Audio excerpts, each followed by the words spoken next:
गणनाथ सरस्वती रवि शुक्र बृहस्पति पंचेतांश स्मरे नित्यं विनायकं गुरुं भानु ब्रह्मा विष्णु महेश्वरान् मातृदेव भव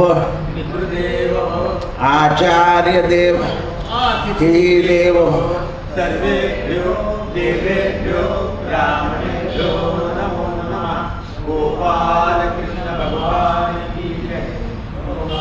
निरामं रणरङ्गशीलं राजीवनेत्रं रघुवंशनाथं कारुण्यरूपं करुणाकरन्दं श्रीरामचन्द्रं शरणं प्रपद्ये। मनोजवं मारुततुल्यवेगं जितेन्द्रियं बुद्धिमतां वरिष्ठं मदं वानरयूथमुख्यं श्रीरामदूतं शरणं प्रपद्ये। कृष्णाय वासुदेवाय हरे परमात्मने प्रणतक्लेशनाशाय गोविन्दाय नमो नमः।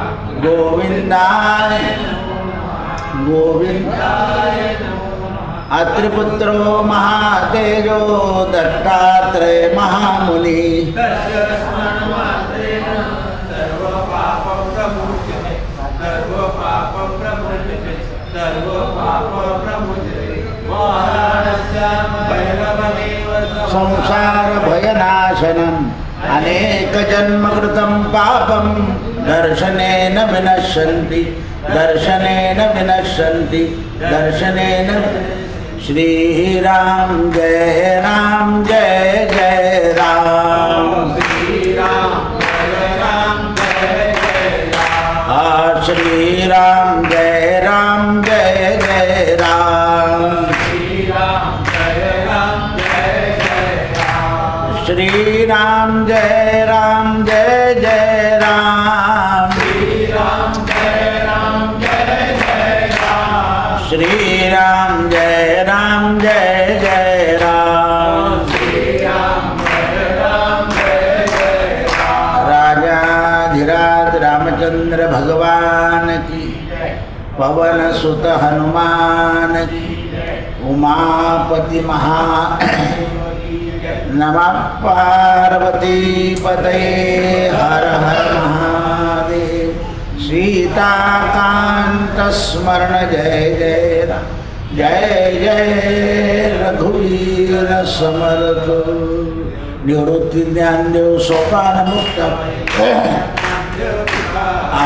निवृत्ति ज्ञानदेव सोपान मुक्ताबाई एकनाथ नामदेव तुकाराम। निवृत्ति ज्ञानदेव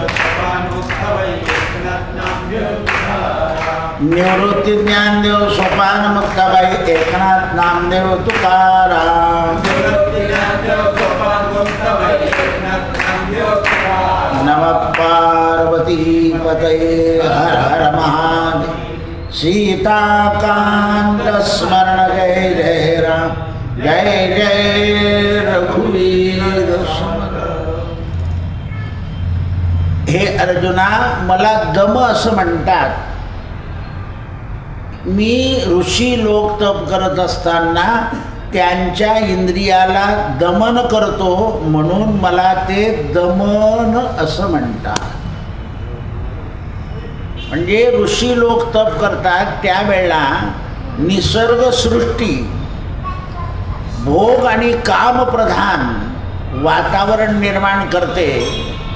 त्यांच्या इंद्रियांना भोग आणि काम याच्याविषयी परिणाम होऊ नये म्हणून मी त्यांच्या इंद्रियांना दमन करतो म्हणून माझं नाव दमम आहे.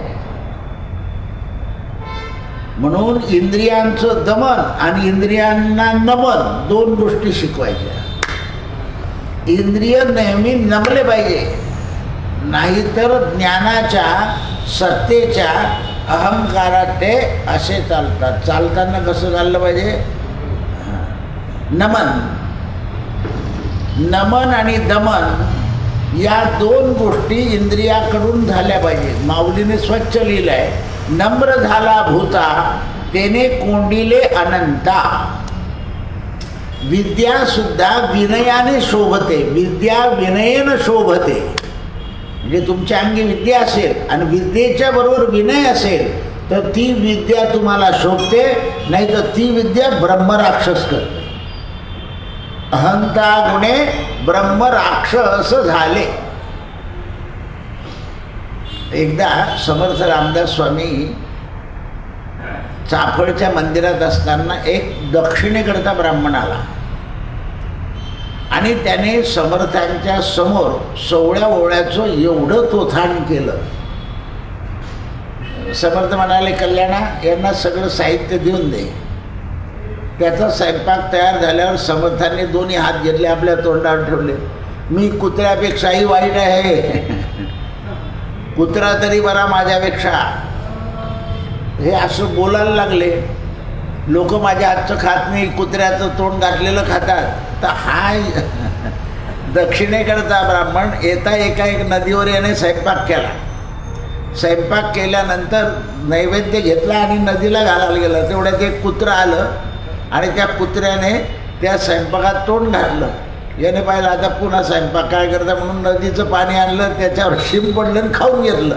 आणि इथे मात्र तो ठाण करत असं म्हटल्याबरोबर तो उठला आणि पळत पळत समर्थांजवळ आला. महाराज तुम्हाला कळालं मी कुत्र्याचं उष्ट काढलं का रे? म्हणे इथे रामाचा नैवेद्य आहे, सगळं आहे.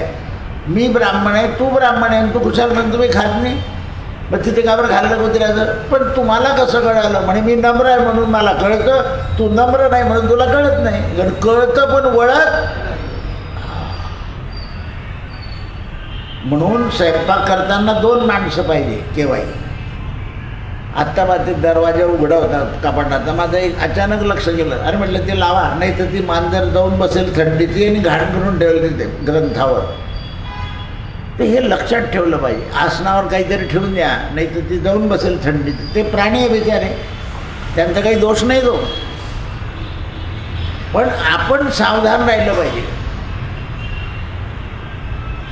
म्हणून ज्या घरामध्ये झाकझूक ठेवठाव नीट आहे तिथे अपवित्र वस्तू होत नाही. ज्या घरामध्ये आळशीपणा आहे तिथे कोणत्याही गोष्टीला अपवित्रता येऊन जाते. 12 लाखाची गाडी उघड्यावर ठेवा, कुत्रं केव्हा टांग मारून जाईल तर पत्ता लागणार नाही. तुमच्या 12 लाखाला त्याला काही किंमत नाही आहे. म्हणून सावधान करून राहिलं पाहिजे. गाड्यांवर कवर घातलं निघालेले आहे, पण आपण काय आता काय घालतं, 2 तास तर राहिले. अरे नाही घाल रे, कारण अपवित्रता ताबडतोब होते. अपवित्रता ताबडतोब. म्हणून आपल्याला असं सांगितलं, ब्रिटिश असं करत आहे, जवळ जायचं असेल तर गाडी न्यायची नाही.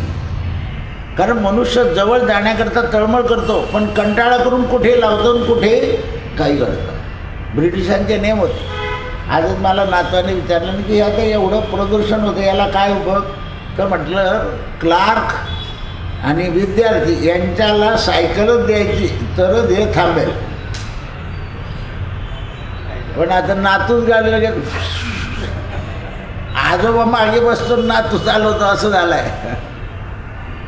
आणि पोलिसांनी पकडलं की म्हणतो पैशाकरता पकडलं. आता तू पैशाकरता पकडतो का? त्याचा कायद्यात आहे की लहान मुलांनी गाडी चालवू नाही. पण मी हेडक्वार्टरला राहतो. असं नाही चालत. पूर्वीचे लोक द्यायचे नाही. हे जे नियतीचे नियम आहे, म्हणून दम इंद्रियांचा संयम याच्याद्वारानं माणसाच्या इच्छा मर्यादित होतात. म्हणून मला हे लोक दामोदर सुद्धा म्हणतात. आता दामोदर एक नाव यशोदेने ठेवलं, पण ऋषी लोकांनी ठेवलेलं वेगळं. म्हणून संस्कृतमध्ये शब्दाचे 4 अर्थ निघतात. कुठे कोणता शब्द लावायचा आहे याला ठरलेलं. मराठीत तसं नसतं. पण मराठीत सुद्धा परंतु, पण हे शब्द संशय निर्माण हो, नोरदो चांगला आहे पण बस झालं घोटाळा. पण म्हणजे काहीतरी गडबड आहे. मुलगी सगळी चांगली आहे पण पहिल्या बाईची आहे. अरे म्हणजे पण आला की संशय उभा राहिला. पण परंतु म्हटलं घर चांगलं आहे, परंतु काय पण आणि परंतु हे शब्द संशय उभे करून देतात. म्हणून बोलताना पण परंतु विचारपूर्वक बोलावं. कारण परंतु आलं की संशय आला. सगळं चांगलं हो, पण स्वभाव चांगला नाही झाला. म्हणून मला दामोदर म्हणतात, मी अन्न, वेद आणि जल हे अमृत सांगतो. अन्न सुद्धा काय आहे? अमृत. आणि जल सुद्धा अमृत आहे. कारण अन्न हे जलाने शिजतं आणि पचतं सुद्धा पोटात जलानेच. म्हणून थोडे जेवण झाल्यावर पाणी प्यावं लागतं. काही लोक जेवणात पाणी पित नाही, पण नंतर त्यांना त्रास होतो. म्हणून पोटाचे 4 भाग करायचे असतात. 2 भागात अन्न, 1 भागात पाणी आणि 1 भाग रिकामा. रिकामा म्हणजे पचनाला जडत्व येत नाही. पचन सरळ होतं, मशीन सरळ चालतं. एकूण 4 भाग आहे. म्हणून मला पृष्णीगर्भ असं म्हणतात. मला पृष्णीगर्भ नाव पडलं आहे. मी जगाला सूर्याच्या योगाने तापवतो आणि चंद्राच्या योगानं शांती करतो. दिवसा जग घडवतो, चालवतो आणि रात्री जग शांत करतो. दिल्लीला लॉकडाऊन करायचं चाललंय, कारण प्रदूषणच थांबत नाही आहे. असं आहे. म्हणून ते म्हणतात की एवढं जे आहे ना, एकदा गाडी न्या, सगळे कामं करून या, तर ते थांबेल. आपण थोडं झालं की चालले, थोडं चाललं की चालले. उपासना झाली की जेवण करून परत यायचं, परत प्रवचन करून परत घरी जायचं.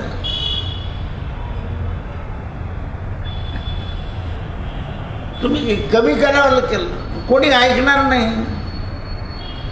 त्यामुळे थांबणार नाही लोक. आणि ते माणसाच्या नाशाच्या मुळाशी येत जाईल. लॉकडाऊन मध्ये किती हवा सुंदर होऊन गेली होती, शुद्ध. बरोबर आहे. म्हणून ते म्हणतात, आता तुमचे जर काही गोष्टी सरकारने कमी केल्या तर आमच्या हक्कावर कदा आणता, ओरडाल तुम्ही. असे एका बसमध्ये 50 माणसं प्रवास करतात आणि तेच 50 माणसं रिक्षेत बसले तर किती रिक्षा धावतील? असं आहे. म्हणून सिटी बस का, तर ती एका वेळा 50 घेऊन जाते. नाही तर मग 50 वाहनं चालतील. हे लक्षात आलं पाहिजे. म्हणून ते म्हणतात, अग्नी आणि चंद्रमा म्हणजे सूर्य आणि चंद्रमा हे मीच प्रकाशित करतो, म्हणून मला केश म्हणवतात. केश. मी केशयुक्त आहे. सगळे विद्वान मला त्याच्या पुढे आणखीन एक शब्द लावतात, केशव. पण के गेला की झालं शव. बरेच लोक काय करतात, बिल्डिंगचं नाव केशवलं होतं आणि तो क तुटून जातो, शव शब्द राहतो. हे इथे बरेच दिवस होतं कडुसकरच्या शेजारी. अरे म्हटलं तो के लावणार आहे. हा ना, कोणी भेटत नाही, कोणी जात नाही, मग ते शव झालं ना.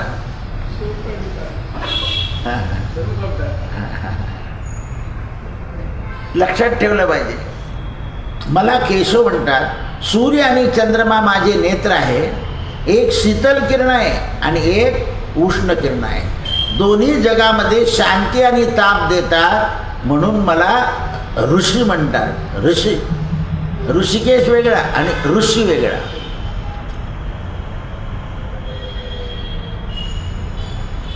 तथा माझे हे केश आहे, सगळे माझ्या अंगावर केश आहे, म्हणून मला ऋषिकेशही म्हणतात. यज्ञामध्ये इलो होता 6 दिवा असा मंत्र दिला आहे.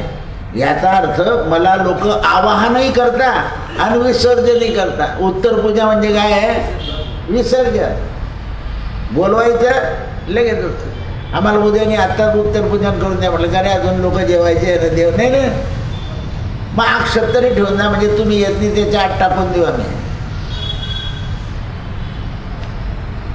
म्हणून मी कोणाचाही भाग हरण करत नाही, फक्त कोणाचाही स्वीकार करतो.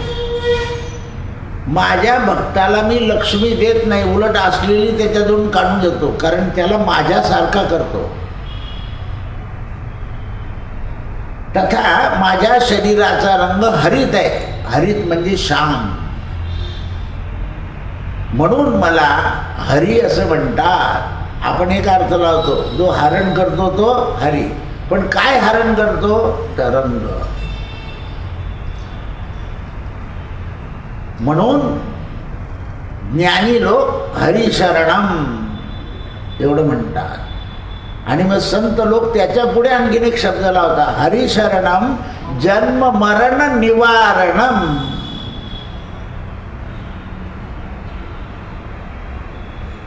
मला मी माझे नाव ठेवून घेत नाही, माझे भक्तच माझे नाव वाढवतात. भक्तानाम अभयंकर, कारण त्यांना माझा जसा अनुभव येतो तसे माझं नाव ठेवतात. मग जे माझे नाव ठेवतात ते माझी आई आहे. नाव कोण ठेवते? आई. म्हणून माझे भक्त माझी आई आहे आणि मी त्यांची आई आहे. म्हणून मला लोक माऊली असं. मी पुरुषवाचक असून सुद्धा केव्हा केव्हा स्त्रीवाचक होतो. म्हणून ऋतू याचा अर्थ सत्य. केव्हा केव्हा मला ऋतुधाम असं म्हणतात, कारण सत्य हे माझं धाम आहे आणि मी तिथे राहतो, म्हणून ऋतुधाम मला म्हणतात. असा विचार ब्राह्मणांनी केला, म्हणून ब्राह्मणांनी ऋतुधामा असं मला म्हटलं आहे. याचा खरा अर्थ मला गोविंद असं म्हणतात. पृथ्वीला मी प्राप्त करतो आणि पृथ्वीला मी काढतो. पृथ्वी पाण्यात बुडाली, रसातळात बुडाली, मी त्याला वराह अवतार करून धारण केलं, म्हणून मला अनेक लोक गोविंद म्हणून सुद्धा भिकारतात. विशेष माझ्या नामाची व्याख्या, मी रोमहीन आहे. आपल्या अंगावर जसे केस आहे ना, तसे देवाच्या अंगावर केस नाही, म्हणून परमात्मा रोमहीन आहे. पण जगात असे काही लोक आहे की त्यांच्या अंगावर केस अगदी बारीक आहे आणि काही लोकांच्या अंगावर जास्त आहे. तर ते मुलं नाव ठेवताना आली, मी जन्माला आलो तेव्हा तू रगडलं नाही ना म्हणून एवढे केस आले, आईला बोलतात. गवत हे माझं रोम आहे. पृथ्वीवर जे गवत निर्माण होतं, जसं शरीरातून केस कसे निर्माण होतात, नख कसे निर्माण होतात, तर केस आणि नख हे शरीराचा बळ आहे. शरीरामध्ये असलेला दूषितपणा त्याच्यातून याची निर्मिती होते, नखाची आणि केसांची. मळ आहे, म्हणून ज्ञानी लोक जास्ती मळ डोक्यावर ठेवत, म्हणून ते क्षौर करतात. अज्ञानी लोक मळ ठेवतात. ज्यांना देवाने डोक्यावर केसच ठेवले नाही त्यांना उलट असं वाटतं की आपल्याला केस असावे. आमचे कोपरकर बुवा होते ना, ते टक्कलवाल्यांबद्दल बोलायचे. हे खाली जन्माला यायला तयार नसतं म्हणे, तेव्हा ब्रह्मदेवाचं ऐकत नाही, तर ब्रह्मदेव खडाव मारतो म्हणे यांच्या डोक्यात, दनादन दनादन. म्हणून इथे खाली केस नसतात. पण तुम्ही सगळ्यांच्या शरीरात, पण काही ठराविक लोकांच्या डोक्यात जन्मजातच केस नसतं, टक्कलच असतं. आणि थोडे राहिलेले केस पुन्हा कालांतराने संपून जातात. त्यांच्या डोक्यात शरीरात मळ कमी असतो. ज्यांचे घनदाट आणि भरपूर आहे त्यांच्या शरीरात रक्तातून मळ जास्ती आहे म्हणून ते बाहेर पडतात. कारण शरीराचा नियम असा आहे की मळ बाहेर टाकतं शरीर. निसर्ग सुद्धा तसंच करतं. पृथ्वीतले जे दोष आहे ते वृक्ष वेली वगैरे याच्यातून बाहेर येतात भूमीतून.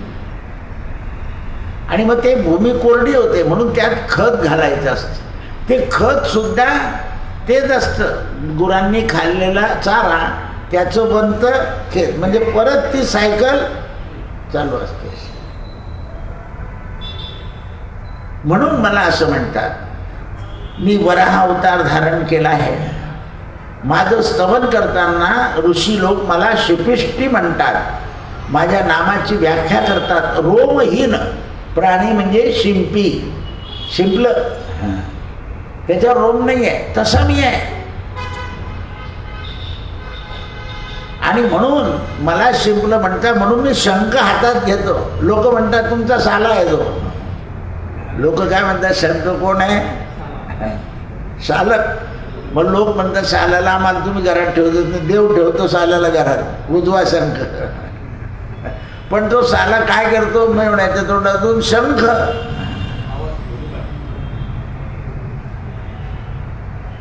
तुमची गंमत करताना सगळे ते साले, आणि त्याला काही इलाज नाही ना, शंख करतात ते. पण त्याच्यात स्नेह असतो. शंखाच्या नादामध्ये काय आहे? स्नेह आहे. काय दूर करतो तो वातावरणातले दोष. त्या कोरोनाच्या वेळेला लोकांना शंख फुगा 1-2 वर्ष लोकांनी सगळ्यांनी घरात शंख फुगले. आपल्याकडे एक असतं, ते सुरू झालं की इतकं करतात, मग नंतर कोणीतरी सांगितलं घरात शंख वाजवायचा ठेवू नये. लक्ष्मी रात्री लगेच आणून मंदिरात टाकला. बरोबर आहे ना? असं आहे. हे लक्षात नाही येत आपल्याला. कोणी काही सांगतं.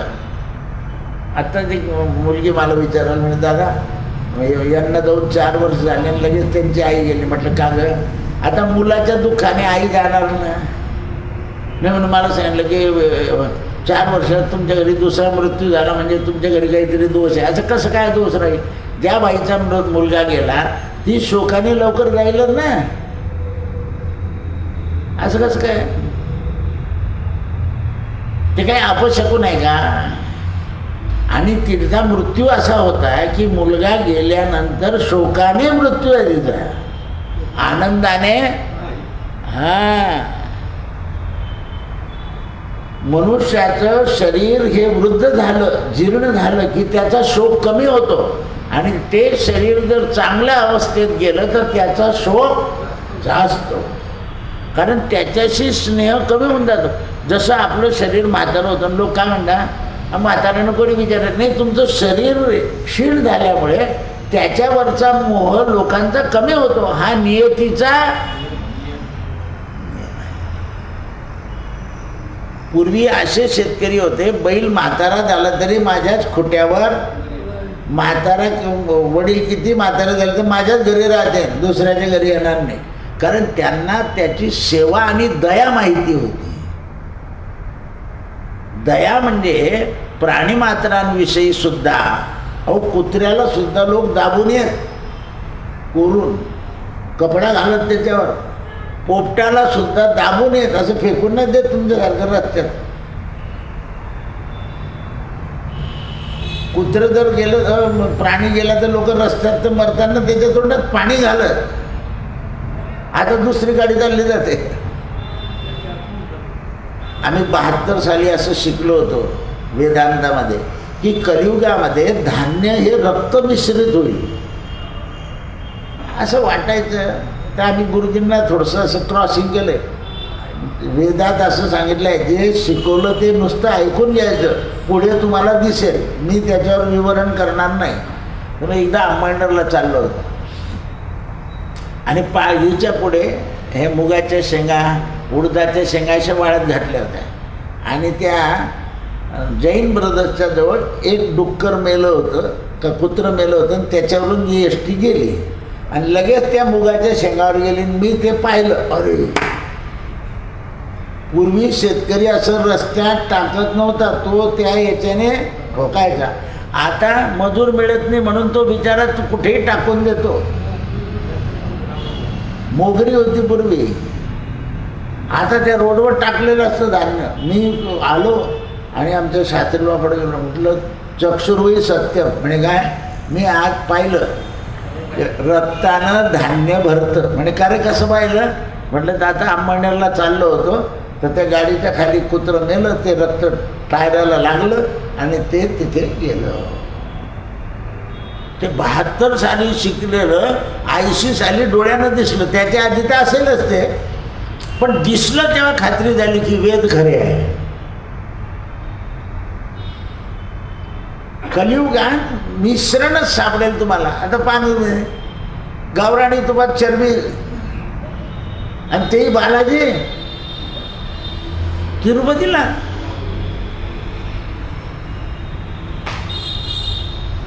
काय करणार? ते उघडकीसला आलं तेव्हा ते ट्रस्टी त्याच्यात कारण होते आणि ते दुसऱ्या धर्माचे होते. मग असा भारी प्रसाद करायचा कसा? पंढरपूर हाऊस आली तुम्हाला. हे सरकार 14च्या आधी असं म्हणत होतं की संस्थानं लोकांच्या ताब्यात द्या. यांनी ताब्यात घेतले पण हे देत नाही अजून. 14 पासून 25 होऊन गेले. तोंड टोकून या ना. काय का? तर तुमचा स्वार्थ दिसला तुम्हाला, मग त्यांचं काही चुकीचं होता? सत्ता जी आहे ना ती टिकवण्याकरता, करण्याकरता काही गोष्टी कराव्या लागतात, हे सगळ्यांना समजतं. पण सत्याच्या बाजूने राहा. असत्याच्या बाजूने राहाल तर सत्ता टिकत नाही. म्हणून ते म्हणतात मी रोमहीन आहे, मी निराकार रूप आहे. कारण सगळं जगस्त जे आहे ते असंच आहे. मला माझ्या तोंडून कधी ओछे आणि अश्लील शब्द तोंडातून निघत नाही. म्हणून मला सत्यरूपा आहे. आणि ब्रह्मदेवाची जी पुत्री आहे ती माझ्या जिभेवर कायम राहते, म्हणजे सरस्वती. जिह्वे पिबत्वं भज सुंदराणि कृष्णस्य नामानि मनोहराणि. देवाचं नाव आणि ते मनोहर असं पण नाव पाहिजे की ते मनाला आनंद देईल. हरे राम मंत्र म्हणायचा आहे पण त्याच्या मंत्राचा आनंद आला पाहिजे. हरे राम राम राम हरे हरे, हरे कृष्ण कृष्ण कृष्ण हरे हरे. आता आनंद न देणार ना, हरे राम राम राम हरे हरे, हरे कृष्ण कृष्ण हरे. हे काय झालं? मनोहराणी. मग ते मंत्रपुष्पांजली सुद्धा नाही तिला शांत म्हटलं. स्वराज्यम वैराज्यम पर्या इतकं तोंड वाकडं करायची काय गरज आहे? मंत्र सुद्धा वैराम सभा प्रभाम मडाम विद्युद्दाम समप्रभाम. काय वाटेल ते कानाला. म्हणून पुरोहित बोबडा नसावा, तो सगळे उच्चार त्याचे करतो.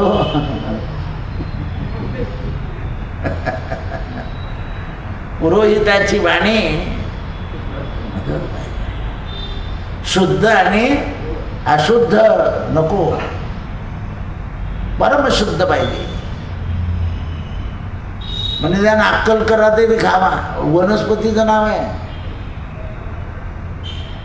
जीभ जर नीट चालत नसेल तर अक्कल करा, जीभेवर टाकावं असं रवरव लागतं. जीभ चांगलं बोलायला लागते. काय वनस्पतीत ताकद आहे बा. अक्कल करा. शंखपुष्पी नावाची वनस्पती बुद्धीला वर्धन करते. तुम्ही शिकवण्या लावाल मुलांना पण वनस्पती देणार नाही. तिचं नाव शंखपुष्पी आहे. वैद्यनाथचं लिक्विड मिळतं शंखपुष्पीचं. बुद्धिवर्धनम. वेदाने प्राज्ञावर्धन स्तोत्र सांगितलेलं आहे, पण आपण मोबाईलवर तेरी गंगा ऐकू, राम तेरी गंगा मैली असं आहे ते. कोण काय देईल नाव काही सांगता येत नाही. म्हणून काही काही ठिकाणी विरोध करावा लागतोय सिनेमातल्या गोष्टीला, काही जोडून देतं ते. ग्लानिर्भवती भारत, भारतात काय होईल, धर्माची ग्लानी होईल. धर्माला ग्लानी नाही आहे, धर्माचे टिपिकल लोक जे आहे ते ग्लानी करतात. गरुडाने कधी मद्य उचललाय का? पण मद्यवाले कशाची बाटली काढता? गरुडाची. हा, तो साप उचलतो. आठवणापूर्वीचे दिवस गरुड कसं काय दिलं तुम्ही आमच्या गरुडाला त्या मद्याच्या बाटलीवर? अजूनही लक्षात नाही आलं का? मग हे समजलं पाहिजे.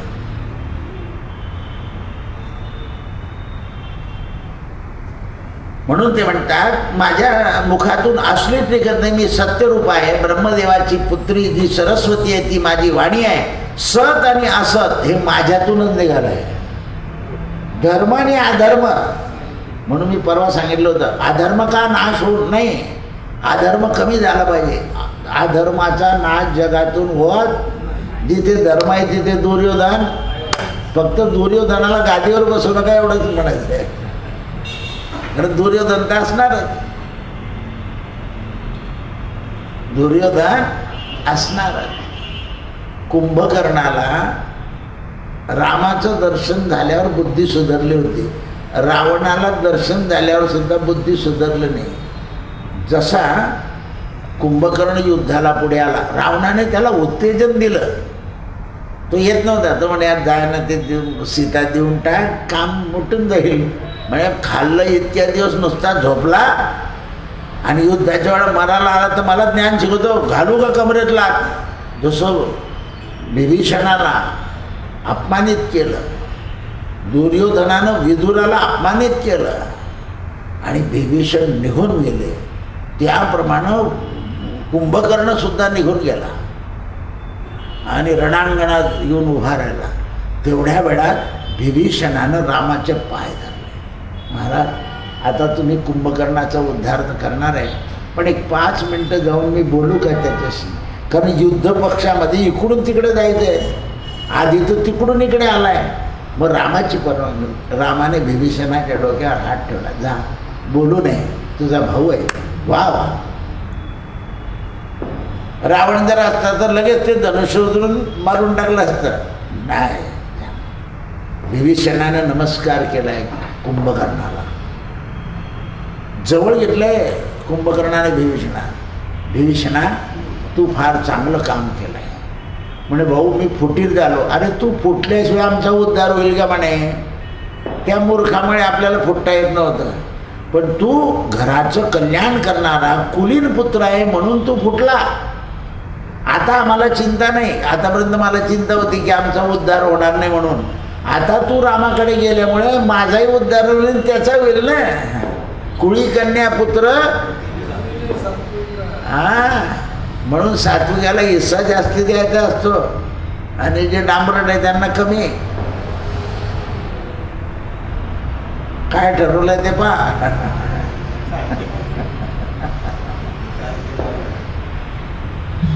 तो सात्विकाला द्याल तर ते धन सदुपयोगात जाईल. ज्यांचं एक आहे त्यांनी काय करायचं प्रश्न आला ना. तर तो जर सज्जन असेल तर त्याच्याकरता काहीच ठेवू नका, सगळं धर्म करून टाका. कारण धर्म तुमच्याबरोबर येईल, पुत्र तुमच्याबरोबर येणार नाही. त्याला जर साडूकडे लग्न असेल तर तो तुमचं श्राद्ध नंतर करे, पुढे तो चालला जाईल तिकडे.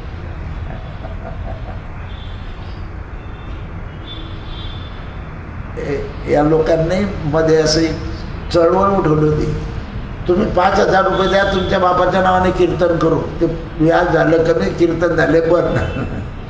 अरे दरवर्षी आपल्या वडिलांच्या नावाने आपल्या दारापुढे कीर्तन करायचं नाही का? असं पैसे ठेवून कीर्तन होणार? होत नाही. आता व्याज कमी झालं म्हणजे हे उद्योग का बरं करायचे? हा अधर्म आहे. नाही कीर्तन परवडत तर प्रवचन ठेव, पण स्वतः करते पराई माथे जत्रा वाहते. तेव्हा बसले ते कीर्तनाला, त्यांना 3 वेळा मी परत पाठवलं. तेव्हा म्हटलं आता या एकादशीला करून घे. 3 वेळा म्हटलं दोन फोटो ठेवून द्यायचे. कसं काय 2 ठेवायचे? 10व्याच्या दिवशी रविचा फोन होता. आज करा. अरे अजून 10 मुक्त होऊ दे, मग कीर्तन करावं लागेल. नाही मोठी एकादशी आहे ना, कशाची मोठी खोटी, ते सूतक आहे. हे म्हणतात चालतंय, देवाच्या नावाला काय हरकत आहे? नाही, जे शास्त्र आहे ते सोडायचं. आणखीन एक बाई मला म्हणे माझं, म्हटलं बाई ठरले 2. नाही बाई केव्हा बी कर द्या. म्हटलं नाही, तू असली तरच कीर्तन होईल. कारण ते हरिकीर्तन आहे. ते असं दुसऱ्याच्या माथी टाकून चालत, हरिकीर्तन आपल्याला स्वतःलाच करावं लागतं. हरिबिन सौजन्य त्या नराला धले. आम्हाला जो पैसे म्हणून कीर्तन करतो आम्ही, नाही. वैकुंठ जोडले सकड घडले, मनोमार्ग गेला तेथेची उराला, हरिपाठी स्थिरावला तोची.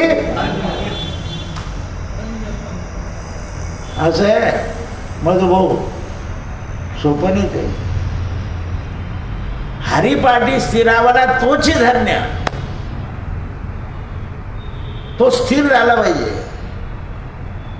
पैशाने कीर्तन नाही होत, माणूसच कीर्तन करतो. पैसे हा धर्म आहे, तिथे व्यवहार आहे, व्यवस्था आहे, व्यवस्थापन आहे.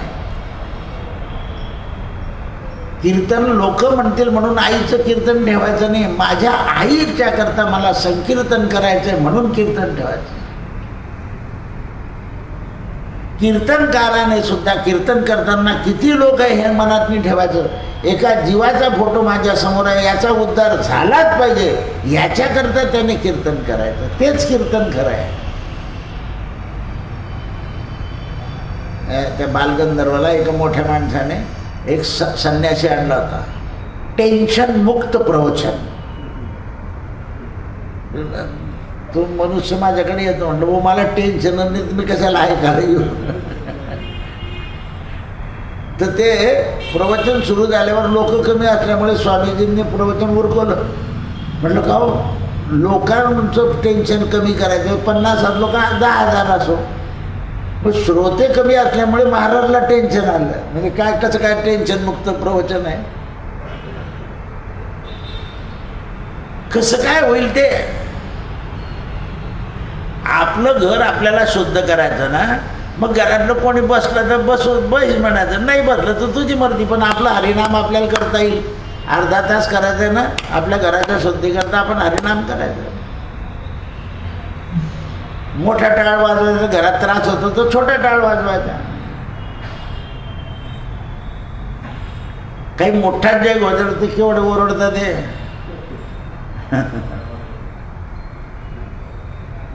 इकडचं कीर्तन तिकडे ऐकून काय करायला, ऐकून गोंधळ होतो ना. संकीर्तनाला सुद्धा मर्यादा आहे. पवित्र स्थळीच त्याचा ध्वनी पोहोचला. सगळे मंदिरावरचे भोंगे याच्यावर भोंगे काढावे लागले ना, कारण ध्वनी सुद्धा प्रदूषण आहे. कारण हे यंत्राचं ध्वनी आहे, मंत्राचा ध्वनी पाहिजे, यंत्राचं नाही. न मंत्रो न यंत्रम. म्हणून ते म्हणतात मी सत आणि असत रूप माझंच आहे. माझ्या नाभिकमलापासून कमळ निघाला आहे आणि ऋषीगुण माझे अवयव आहे. सगळे ऋषी 10चे 10 देवाच्या शरीरातून उत्पन्न झाले आहे. ब्रह्मा नाभीतून उत्पन्न झाला आणि सत्व हे माझ्यातूनच उत्पन्न झालं आहे, रजसुद्धा माझ्यातूनच उत्पन्न झालं आणि तमसुद्धा मीच उत्पन्न केलं. पहा तुम्ही, कडधान्य, मधुर धान्य,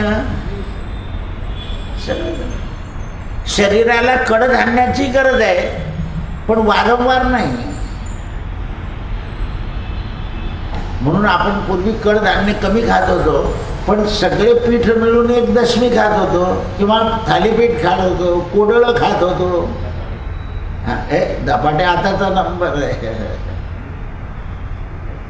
हे लक्षात आलं पाहिजे. हल्ली वैष्णव सुद्धा मॉडर्न बनवून जातात, बरोबर आहे ना.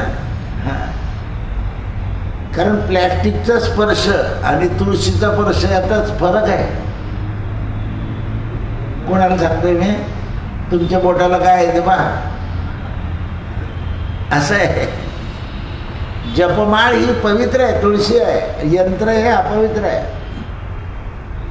कारण त्याच्यात लोह आहे आणि प्लॅस्टिक आहे. काय पवित्र आणि काय अपवित्र याचा विचार करावा लागतो. नेहमीच कडधान्य खाल्ले तर दुसरी व्याधी होते, कमी खाल्ले तर दुसरी होते. म्हणून त्याला समत्व घातलं पाहिजे.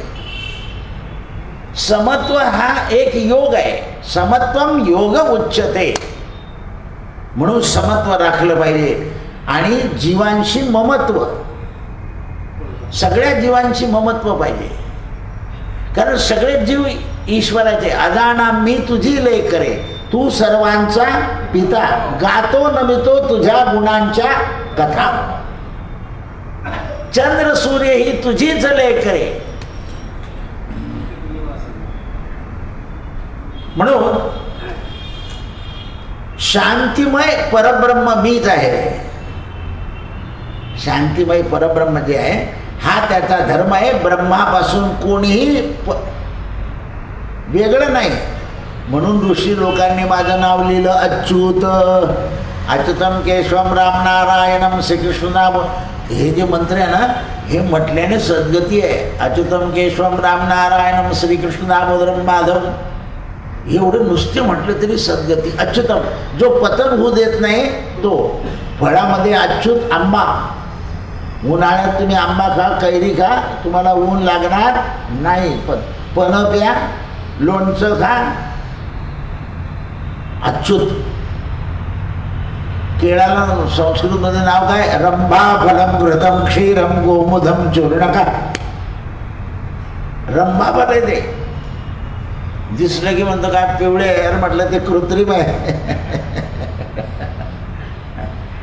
रंभा फलम घृतम क्षीरम गोमुधम चूर्णका.